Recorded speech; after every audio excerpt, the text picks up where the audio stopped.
Assalamualaikum warahmatullahi wabarakatuh. Perkenalkan, nama saya Husnul Asisa dengan NIM L0212411112. Di sini saya akan menjelaskan tentang apa itu blooming alga, contoh kejadian blooming alga, dampak, penyebab, dan akibat dari blooming alga.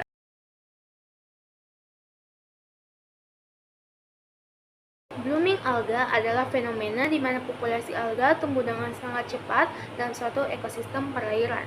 Biasanya disebabkan oleh kelebihan nutrisi seperti nitrogen dan fosfor. Proses ini sering terjadi pada perairan yang memiliki limpasan dari pupuk pertanian, limbah domestik, atau polutan industri.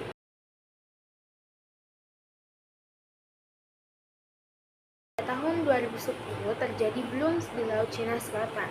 Laut Cina Selatan sering mengalami blooming alga akibat pencemaran nutrien dari limbah industri dan pertanian di sekitar wilayah pesisir. Peningkatan nutrien ini memicu pertumbuhan cepat dari dinoflagellate yang mengakibatkan fenomena red tide yang mengubah air laut menjadi warna merah dan menimbulkan risiko keracunan pada organisme laut dan manusia. Pada tahun 2012 di Indonesia, di Teluk Jakarta, mengalami blooming alga akibat pencemaran limbah domestik dan industri yang menyebabkan tingginya kandungan nutrien di perairan.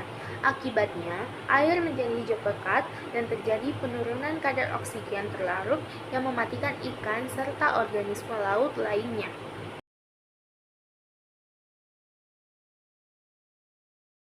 Blooming alga terjadi akibat beberapa faktor utama, yaitu yang pertama kelebihan nutrien, peningkatan nitrogen dan fosfor terutama dari limbah pertanian dan industri.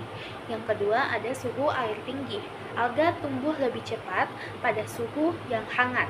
Yang ketiga ada air tercemar, limbah domestik dan industri meningkatkan kandungan nutrien. Yang keempat ada perairan tenang, air yang tidak mengalir mendukung pertumbuhan alga.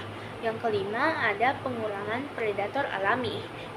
Penurunan predator alga meningkatkan populasi alga. Yang keenam ada peningkatan cahaya. Cahaya matahari yang melimpah mempercepat fotosintesis alga.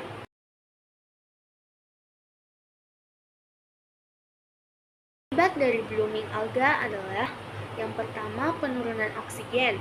Dekomposisi alga mengurangi kadar oksigen yang membahayakan ikan dan organisme air lainnya. Yang kedua, ada keracunan. Beberapa alga menghasilkan racun yang membunuh ikan dan bisa berbahaya bagi manusia. Yang ketiga adalah kualitas air menurun.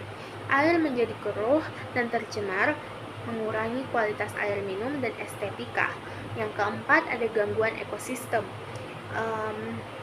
Contohnya itu ekosistem karang, alga menghalangi cahaya yang dibutuhkan terumbu karang. Selanjutnya ada kerugian ekonomi, merusak industri perikanan dan pariwisata. Yang terakhir adalah menyebabkan penyakit pada manusia. Alga beracun dapat menyebabkan keracunan